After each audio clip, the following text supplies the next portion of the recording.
¿cómo será que se prende esta vaina? Este calor está terrible. Oye, ustedes tienen calor. Sol FM tiene la rifa de un aire acondicionado a todos los suscriptores de YouTube. Sigan a Sol y lean la descripción de cómo concursar con esto. Lo que yo aprendo, cómo que se prende esta vaina con el calor del día.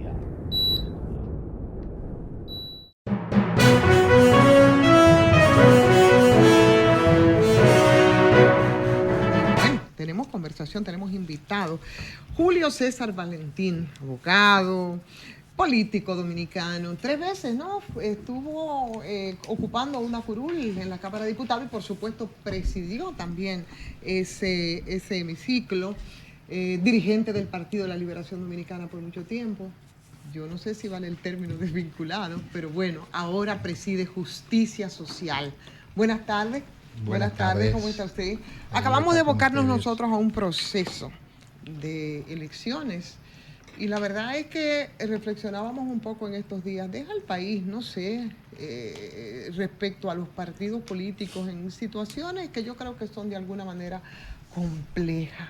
Y a mí me encantaría que iniciáramos esta conversación, Julio César, con su mirada respecto al país, a los partidos, a los desafíos que tenemos por delante. ¿Cómo nos vemos? ¿Cómo usted lo valora?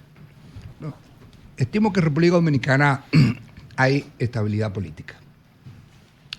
Y en ello juegan un papel relevante los partidos políticos. Nosotros no concebimos la democracia sin partidos políticos, a pesar de que la ciudadanía de la región en las encuestas de mayor rigor científico destacan algún nivel de desafecto, de cuestionamiento a los partidos políticos y a las élites políticas en particular, pero esa misma población reconoce que son instituciones imprescindibles de la democracia. Eso por un lado. Lo que estaría por discutirse sería si los partidos deben seguir siendo simples maquinarias electorales o, por el contrario, deben ser portadores en sus condiciones de canalizadores entre las aspiraciones colectivas de la población y el Estado para, digamos, transmitir esas aspiraciones de forma que el Estado pueda proveer respuestas y bienes públicos o colectivos. O si deben existir tantos partidos. Nosotros somos uno de los partidos de más reciente reconocimiento y decíamos que teníamos un gran desafío, porque nosotros no estamos de acuerdo con el sistema benigno electoral, el régimen electoral dominicano, el régimen de reconocimiento y sobrevivencia de los partidos en República Dominicana.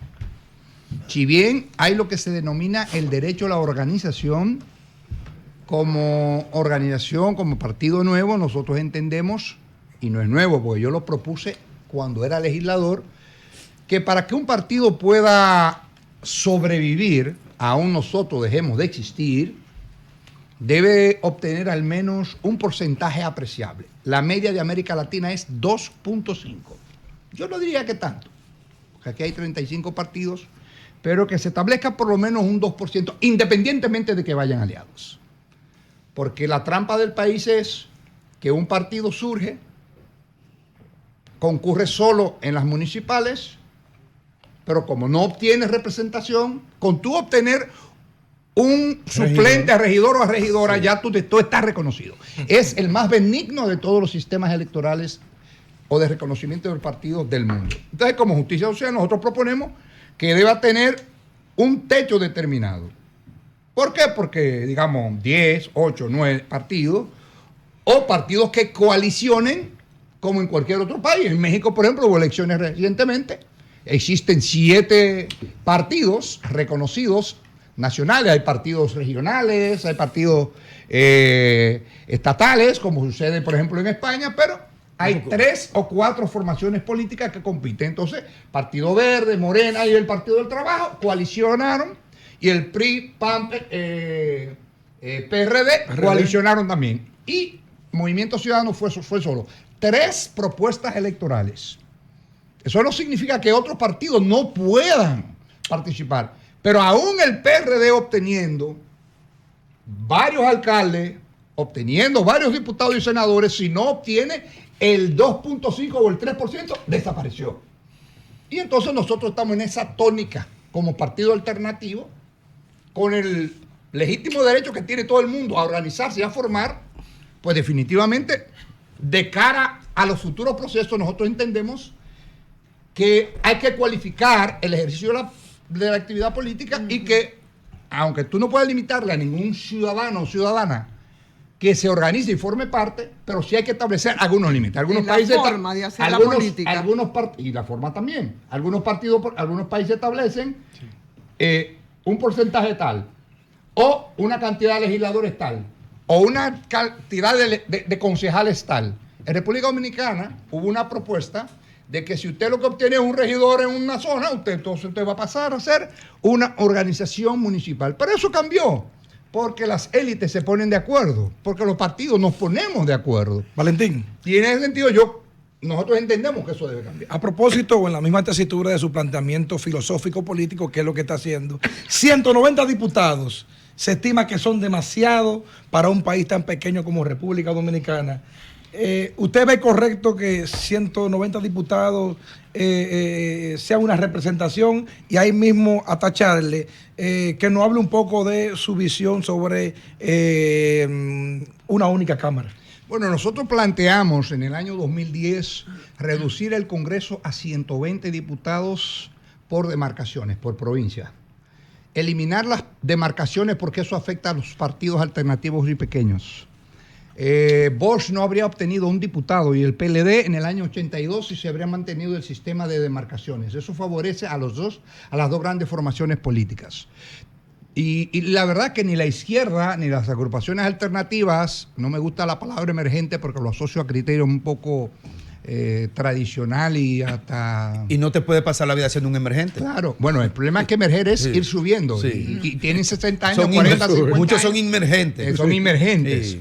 Entonces, por eso trato de utilizar un término más apropiado.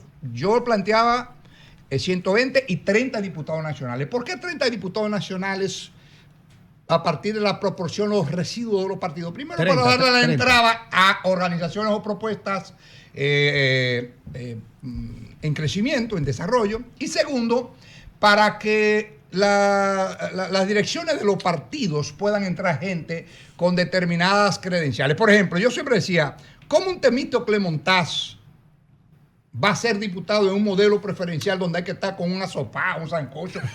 ¿Cómo Federico Jovine, un intelectual, llega al Congreso si no le pone una lista? Hugo Tolentino, Rafa Tavera, que yo fui diputado con ellos, pero fui en las otras dos modalidades. Cuando se impuso el voto preferencial, cuando era por lista, había gente como Pacheco, como Radamés Castro, que venía del Aerobrero, como esta muchacha que era el área sindical del PRD, muy conceptuosa, la que era del PCT.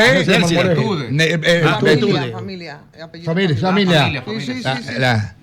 Es decir, pero también venía yo de la base del PLD. Pero ahí había rectores de la universidad, había gente de izquierda como Hugo Tolentino, como Fafa, como Rafael Caseacta, pero también había gente como Ibelice Prade Pérez. Y también un grupo de jóvenes. Entonces, hubo de todo. Entonces, en ese sentido, yo sostengo que debemos bajar el Congreso a una sola Cámara por un sistema plurinominal, porque el Senado siempre beneficia a un solo partido, sea de oposición o del gobierno. Si usted evalúa del 98 hasta acá, en elecciones separadas o en elecciones concurrentes, lo voy a invitar a usted a una conferencia, publicación de un libro que tengo, donde yo estoy planteando en la reforma constitucional unificar las elecciones, porque dos elecciones separadas lo que hacen es muchos gastos, muchas divisiones y mucha disrupción social, política y económica. Y en nada ha favorecido la pluralidad, la representatividad, y tampoco se ha impedido el supuesto arrastre que iba a lograr la elección separada. En ese sentido, yo entiendo que un Congreso de 150 integrantes para República Dominicana, una parte por lista nacional, y cuando planteo lista nacional es un planteamiento racional. ¿Cómo usted cree que Pepe Mujica podía llegar al Congreso Nacional saliendo de la prisión en el 85 si no es en una lista nacional por su nivel de reputación y de conocimiento? Si se va a una demarcación uninominal, Probablemente Y nunca eso no sea. beneficia a la cúpula en los partidos. Que No, hoy se reparten no, todo. no es verdad. Es que eso Bueno, beneficia. esa es la No, práctica no, de hoy. es que te estoy planteando un sistema mixto. Que hay un proceso de elección interna. Yo fui electo por lista en el año 98. Era de la base. Era de la dirección de un intermedio. Saqué más votos que 3 miembros del comité central. ¿Y qué pasó? Yo fui el número 1 en la lista en el 98. No es verdad, es una ficción que las élites políticas siempre han tenido límites. Ahora, las élites también tienen que tener el derecho que, por ejemplo, si una gente se dedica a tiempo completo en el Congreso, en todos los países del mundo el secretario general de la izquierda o de la derecha va al Congreso, pero no lo pasan, no lo ponen a coger lucha. Y una parte se va a las provincias a conquistar y a construir liderazgo que le favorece a él y favorece al partido. ¿En qué afecta eso? Si son 30 de una modalidad y el resto de otra modalidad. También nosotros planteamos la paridad total. 50-50, no de candidaturas, sino de elección. De elección. De elección, como pasó ahora en México, que de 22,000 puestos de elección popular, 11,000 fueron hombres y 11,000 mujeres, como pasó en Colombia, mitad y mitad, o como pasa en Nicaragua, que hay más mujeres que hombres. Igual, nosotros decimos que ese es un tren que ya está de salida y que no lo detiene nadie, y como partido alternativo y feminista estamos planteando la paridad total, no ahí. Porque Cuando se estaba eligiendo el Tribunal Constitucional, nosotros le mandamos una carta en un pleno proceso de negociación al presidente Abinader, demandando que hubiera una representación equilibrada entre mujeres y hombres, preferentemente de mujeres. Un asunto, Valentín. Primero felicitarte porque tú mismo te estás subiendo la vara con el tema del porcentaje. Claro, es un riesgo para nosotros. Exacto. Te estás subiendo la vara tú mismo con relación al porcentaje para poder seguir siendo partido reconocido, ¿verdad? Eso es reconocible. Ahora, hablábamos ayer aquí con Nacer Perdomo, el abogado constitucionalista, sobre el tema de la siguiente reforma constitucional y habla de que no hay manera del 272 que se va a tocar, donde están los derechos fundamentales y otro tipo de derechos, que no hay manera de llevar esta reforma constitucional sin un referéndum. ¿Ustedes han analizado ese tema? Estoy de acuerdo que también se haga el referéndum. ¿Cuál es el temor a que haya participación social y popular? Para eso se fijaron esos mecanismos de participación social. Pero no está hecho popular. la ley de referéndum todavía. Bueno, aunque no esté hecha, hay que hacerla, que no entre en vigencia. Entonces, en ese sentido, yo lo que sostengo es lo siguiente. Yo creo que la reforma no debe ser maximalista, porque No. el maximalismo va a terminar metiendo tantas cosas que va a impedir. Ahora bien, sí yo soy partidario que al incesante tema de la reelección presidencial o no reelección se le ponga un blindaje. ¿Y cuál es la propuesta mía? Mi propuesta, en un ensayo que estoy trabajando, es la siguiente. 75% solo para ese tema, porque nadie puede congelar las decisiones constitucionales. Esta generación, una generación hoy no puede, digamos, comprometer la visión del futuro. Eso decían hacer. Bien, pero en ese aspecto hay que establecer un blindaje porque eso ha sido un sub y baja indetenible. Sí. Le daría más estabilidad a la función. No es verdad que porque una persona sea joven se retire. Bill Clinton se retiró joven Y Obama. y le ha servido a su país. Obama se retiró joven y no sucumbió a la democracia de aquel país. El presidente Lacalle no va a poder ser presidente ahora muy joven.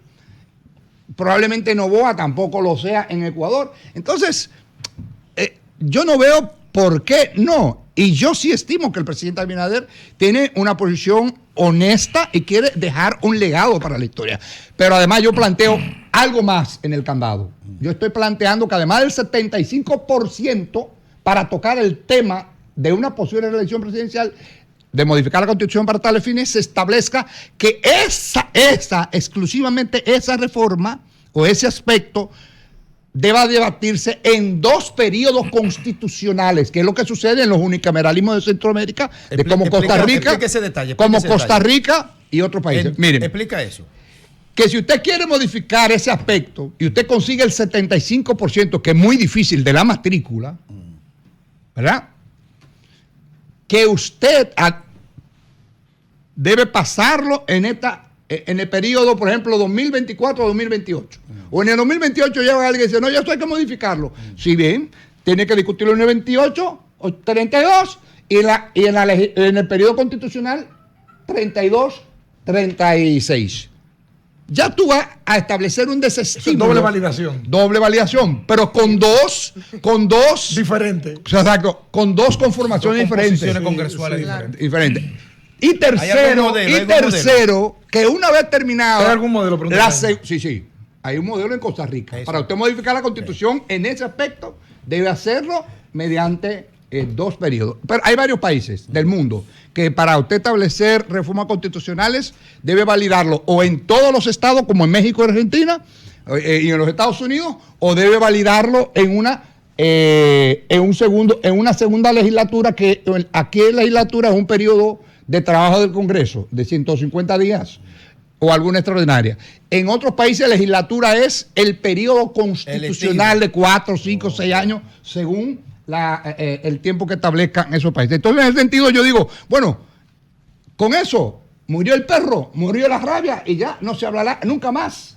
Pasó a la historia, como pasó a la historia el tema de congelar el número de legisladores, que resulta que si no se hubiera congelado a propuesta mía, en el 2010, si no se hubiera congelado a propuesta mía en la reforma constitucional de 2010, hoy habríamos tenido nosotros 251 legisladores. Vamos a darle las gracias por eso. Sí, gracias. No, pero en concreto con tu O intervención. 227. Oye, con tu intervención, para que nos pongamos de acuerdo, tú planteas que haya derecho a una reelección. Sí, a un periodo. 2 periodos constitucionales y usted se va a dar clase para el partido. Y está erradicado intentar más de 2, pero que el segundo, el derecho a la reelección, tenga un nivel superior al primero, es decir, 75%. No es eso.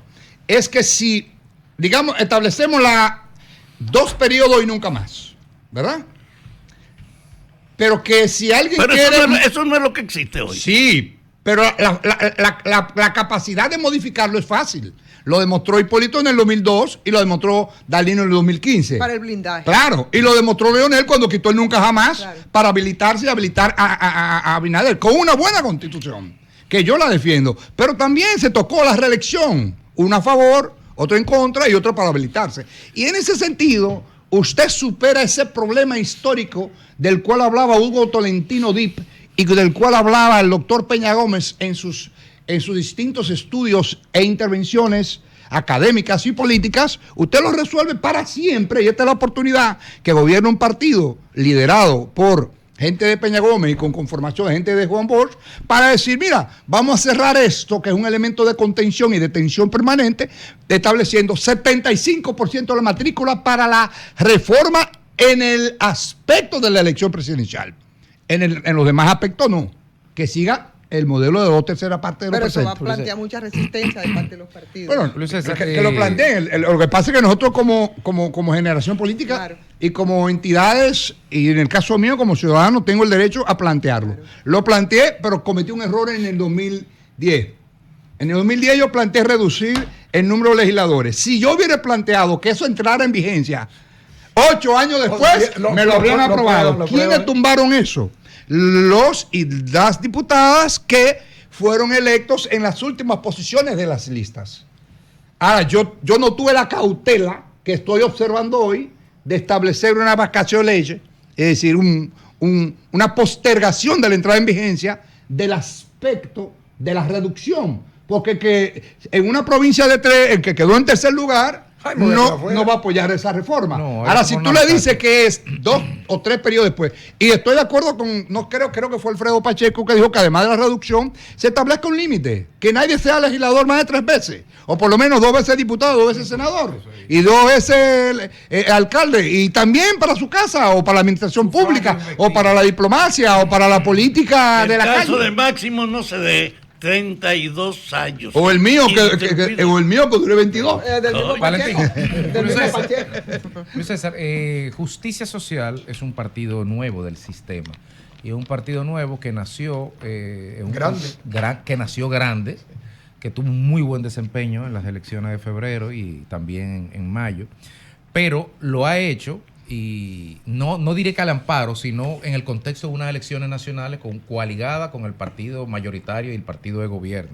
O sea que queda un poco la pregunta de si el partido caminará su andadura ideológica, operativa, política, territorial propia, donde coincidirá a nivel de alianza con un gobierno con quien ha hecho coalición, pero tiene la obligación de crecer como partido. ¿Cómo se vislumbran estos 4 años para el Partido Justicia Social? Julio César, la respuesta brevemente. Vamos un segundito con Derek y regresamos de una vez. Y había una pregunta que la habíamos dejado al aire, no sé si habría que reiterarla, pero tiene que ver con que, bueno, ahora...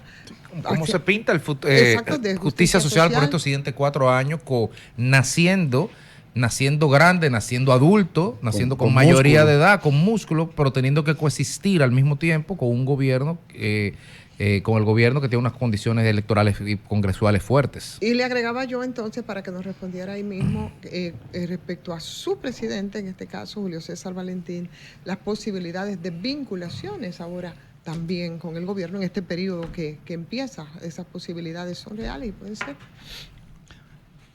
Nosotros en el pacto vamos a trabajar por mantener nuestra identidad, nuestras credenciales de un partido progresista, alternativo, popular, patriótico, feminista y ecologista. Esos aspectos nosotros los vamos a enarbolar en cualquier encuentro. Por ejemplo, ayer sosteníamos un encuentro con el Ministerio de la Mujer que ha trabajado bastante bien. Tanto esta gestión como la de Alejandrina y otras anteriores, porque uno no puede ser un mediocre, pero se han consolidado políticas públicas y programas muy interesantes. ¿Y por qué no acercamos al Ministerio de la Mujer? Porque nosotros queremos que nuestros y nuestras militantes comprendan que ser feminista no es otra cosa que propugnar por igualdad de derechos entre mujeres y hombres. Y un partido progresista lo que plantea es justamente un compromiso preferente por los sectores más excluidos, vulnerables y vulnerabilizados de la sociedad. Si en el siglo XX y parte del XIX el tema era la defensa de la clase obrera y la lucha de clase, hoy sigue siendo esa una realidad, pero se incorporan nuevos sujetos sociales que son vulnerables, que son excluidos, que no tienen los mismos derechos. Por eso nosotros insistimos en la paridad. Pero si no formamos a nuestros militantes, mujeres y hombres, pues definitivamente uno va a plantear una cosa y otro otra. Por ejemplo, dije que no iba a pugnar contra el PLD, pero yo veo una cuenta del PLD ayer que orgullosamente decía, nosotros los que somos de derecha, los que defendemos la familia, Juan Bosch debiera cerrar ese Twitter. Al instante. Pero Danilo debiera llamar para decirle, pero ¿dónde que estamos? Porque los estatutos dicen una cosa y nuestro contingente que está creciendo está diciendo otra y actuando de otra forma. Entonces, cuando los partidos caen en ese derrotero, pierden su identidad, y cuando tú pierdes identidad, pierdes todo hasta el respeto por ti mismo y por tus compañeros, sus correligionarios. Por eso nosotros decimos, defenderemos la obra de gobierno del presidente Abinader, pero trataremos de que nuestra participación sea para profundizar, para ampliar derechos, que sea para defender los postulados que enarbolamos. Y para pedirle que él cumpla, que no nos detenga. Y justamente para que cumpla. Yo incluso sostengo que el presidente Abinader obtuvo muy buen resultado electoral, pero su margen de error es bajo. Yo diría que 0. ¿Por qué? Porque él genera expectativas de que va a ser un gobierno con legados significativos en términos institucionales, en términos fiscales, en términos de política de protección social. Y usted no puede tener política de protección social sin incrementar la fiscalidad. Pero usted no puede incrementar la fiscalidad si usted no consolida la institucionalidad y racionaliza el gasto público.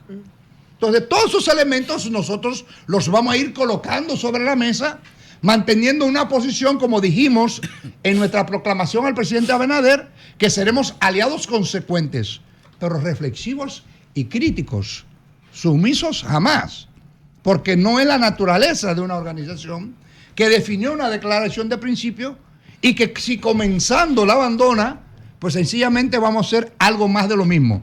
Y decía Euclides Gutiérrez Félix, en esto le doy la razón, que República Dominicana no caben dos PRD.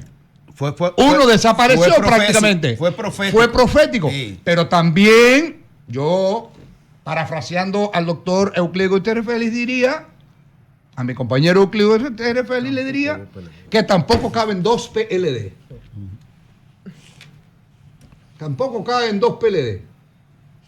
O se fusionan o buscan la forma de tener identidades diferentes. Pero, coño, Y eso es posible que se pueda fusionar. Claro que O sea, sí, ¿cómo claro que visualizamos a Leonel Fernández y a Danilo Medina? Puede ser en ¿Eso es política y posible? materialmente. Claro que materialmente posible. Intentaron un acuerdo electoral. No creo que fue a tiempo. No creo que fue el mejor diseño. Hubo resistencia incluso de personas muy influyentes, probablemente en ambas entidades políticas, pero claro que es posible. Julio César, La historia dominicana es la historia de los encuentros y desencuentros. Es la única... Los que fueron bombardeados por Wessing, por el CEFA, por los militares golpistas, por los militares que apoyaron a los yanquis cuando invadieron este país en el 65, que bombardearon a Fafa en el Comando Argentina, a todos compañeros. En el 74, unos en prisión y otros en la calle, pactaron el Acuerdo de Santiago. Wessing y Peña. 5 años después, Claro. la derecha intelectual, la derecha antibalaguerista contra la represión y por la democratización del país, MPD marxista-leninista, sectores del 14 de junio, sectores sectores que venían de la tradición marxista-leninista, el PRD socialdemócrata, pactaron un entendimiento en el Acuerdo de Santiago o el Pacto de la Dignidad, que estaba Juan Bosch, líneas rojas, Pero anota del que fue 14 un de junio. acuerdo que no condujo a participar, que no hubo oposición en el 74, pero había un acuerdo para Sí, lo que te quiero decir Era es un que es momento, materialmente sí, posible pero- que Sí. organizaciones o liderazgos que han Claro, tenido claro. conflictos o tensiones Sangrientos. puedan entenderse. Pero hay que, Aquellos perdón, fueron más Julio César, agresivos. perdón, pero hay que ubicarse en el contexto, en el momento social, político, de esos ejemplos que estás exponiendo que me parecen muy válidos. Ahora, Aquellos eran más radicales. Aquello. Ahora, Eran en la Guerra Fría. es la única Eran más forma, ideológicos. es la única forma que tiene de sobrevivir. Bueno, hay quienes dicen los PLD, Fuerza del Pueblo, sobrevivir. Es la alianza. No, pero quedó demostrado que una gran parte del PLD tiene a Leonel como su líder. Valentín. ¿Y qué puede impedir que ese sentimiento que se ha anidado en un segmento de la militancia o de la simpatía PLDista no vea al PLD o a la Fuerza del Pueblo como la opción más razonable para enfrentar al PRM y sus aliados? Valentín, O sea que a yo- propósito, nada es descartable. un modismo en Latinoamérica hoy es la judicialización de la política. ¿Judicialización? ¿Cómo dije? Judicialización. Ok, muy bien. Ya es un modismo en Latinoamérica. El Salvador, Perú, que conoce todo el ejemplo de Perú, cómo no dura un gobierno 2 o 3 días, porque el propio instrumento del Estado sirve para destruir el propio Estado. Pero República Dominicana no está ajeno. Y en su momento, inclusive, usted mismo fue objeto de algún tipo de instrumentalización política también, pero hoy vemos que también existe, a juicio personal. ¿Su opinión sobre ese tema? Bueno, la judicialización de la política entiendo que es nociva. Es muy nociva el welfare, el lawfare, que ha hecho mucho daño. Ha hecho mucho daño porque ha aniquilado tradiciones políticas. Por ejemplo, en El Salvador está presa y perseguida y exiliada desde la totalidad de la derecha hasta la totalidad de la izquierda. Y Nicaragua. Así es. En Nicaragua. Nicaragua pasa lo mismo. Entonces, ese modelo que es nada parecido a República Dominicana. No es comparable porque aquí los partidos políticos han demostrado ser competitivos y participan en elecciones. En el caso de El Salvador, por ejemplo, una ley determinó que los ayuntamientos no iban a recibir fondos públicos mientras estuviera el COVID. ¿Para qué? Para que el gobernante fuera que hiciera todas las acciones y políticas públicas centralizadas. ¿A quién benefició? A los candidatos a alcalde de él. Aniquiló a la oposición de izquierda o de derecha. En otros países, vieron lo que pasó contra Lula y el PT, el tiempo le dio la razón. No quisiera enjuiciar los procesos que se han dado en República Dominicana, primero porque yo vengo del Partido de la Liberación Dominicana. Cuando a mí se me preguntó de los primeros sometimientos, dije que cada quien tenía que rendir cuenta, como hice yo en el 17, ante una infamia, que dije, espero la defensa de nadie. Todo el que está en una función pública debe estar sujeto a rendir cuenta y acudir sin detenimiento al llamado de las autoridades. Referimos al caso de Brecht. No. Sí. Y a cualquier caso que acontezca en el plano judicial. Yo creo que el Ministerio Público no debe caer en la espectacularidad. Cuando se espectaculariza, y no estoy diciendo que sea el caso actual, la lucha contra la corrupción se afecta sensiblemente. ¿Qué fue lo que hizo Miriam Germán en aquella ocasión cuando adelantó juicios en el sentido de que había elementos no sostenibles en un tribunal, en un proceso garantista? Y volvemos al caso de Brecht. A ese y a cualquier otro caso. Hizo referencia la señora. Sí, Germán. en efecto. Entonces, en ese caso, yo entiendo que el Ministerio Público debe seguir su lucha en contra de la corrupción, en favor de la institucionalidad, y por eso favorecemos una reforma constitucional, la independencia en la elección. Ahí vamos. Y estabilidad de los funcionarios del Ministerio Público y del Poder Judicial. Por ahí veníamos nuestra pregunta, precisamente. En esa reforma constitucional que el presidente Abinader se está empeñando mucho en el tema de la independencia, yo soy de lo que postula que la independencia de un funcionario público no depende ni de una ley ni de una ordenanza, depende de su convicción ética y moral. Ahora, que la sociedad exija eso ya es otra cosa. Vamos a decir que sí. Pero se está analizando, Valentín, de que el presidente Abinader está queriendo ciertamente hacer ese modelo, pero también tiene que ver, según se está opinando, de que él quiere cubrirse su salida. De que el Ministerio Público que él deje ahí no pueda ser removido por el siguiente presidente de cualquier partido y él tener ciertas garantías de salida tranquila del poder. Eso se está diciendo. Y la otra es si en esa reforma constitucional se puede introducir el tema del matrimonio gay. ¿Qué le parece a usted, sabe? Mira, yo dudo que en un país tan conservador como este se pueda plantear el matrimonio igualitario. Lo que sí yo creo es que debe haber derechos económicos entre parejas del mismo sexo, porque yo no creo en el matrimonio ni siquiera en el mío, ¿verdad? Mis padres nunca se casaron y tuvieron hijos y fueron felices. Pero no voy a estigmatizar a nadie, a ningún ser humano, y mucho menos si lo que hacen lo hacen por amor. En ese sentido, como persona, como individuo, ¿verdad? No me corresponde juzgar, como dice el Papa Francisco. No soy nadie para juzgar a nadie. Por tanto, lo dejo muy claro como posición. No voy a caer en el juego de querer ganar simpatía sobre la base de sepultar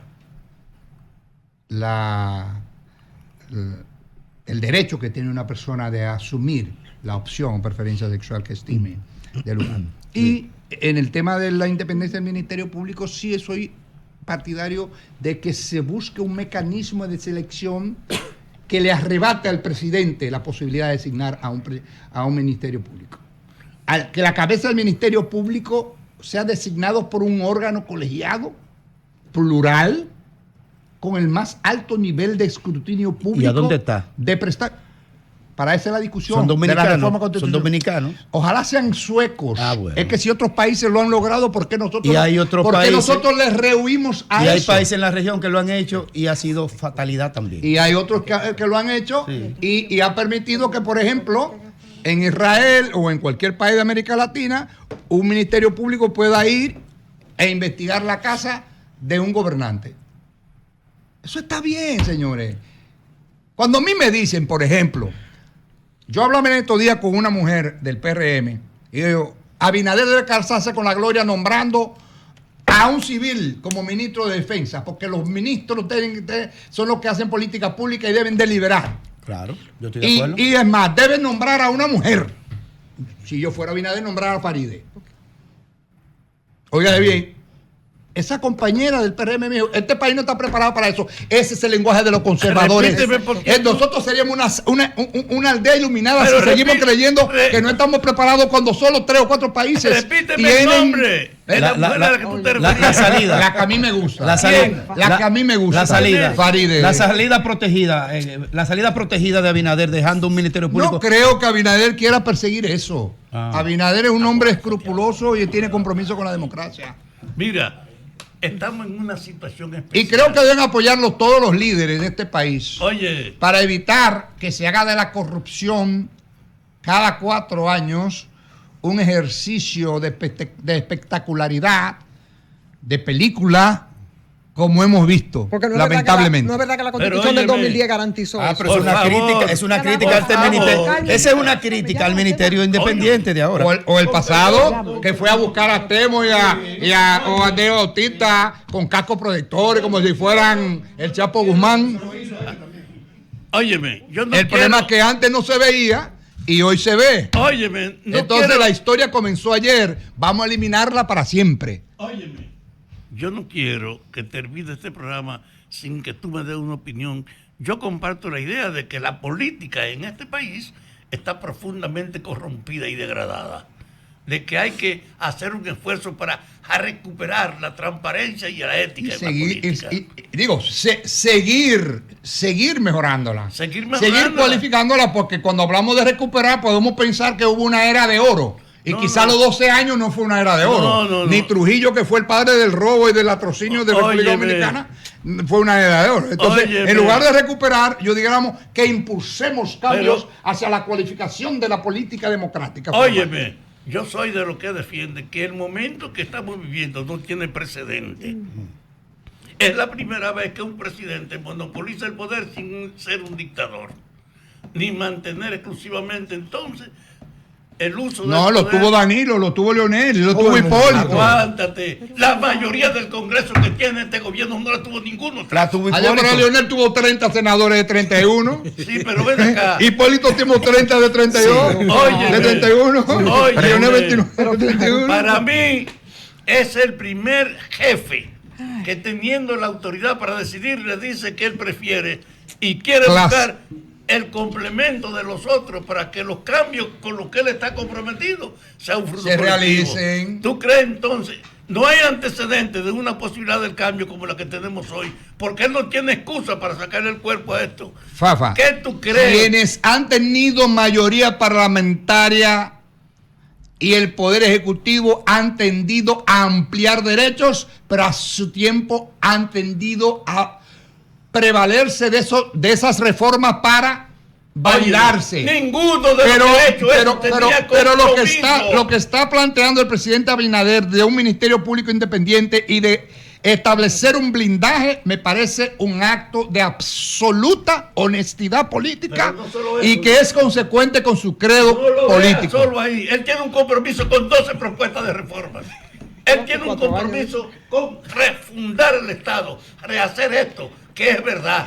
Nunca habíamos tenido una posibilidad para cumplir, porque Abinader no puede sacarle el cuerpo a su compromiso ahora y comenzar a condicionar. Estimo que lo va a cumplir y si lo cumple tendrá nuestro apoyo militante. Claro, Julio ustedes- César Valentín, muchísimas gracias por esta conversación. Justicia social, señores Derek, nos vamos.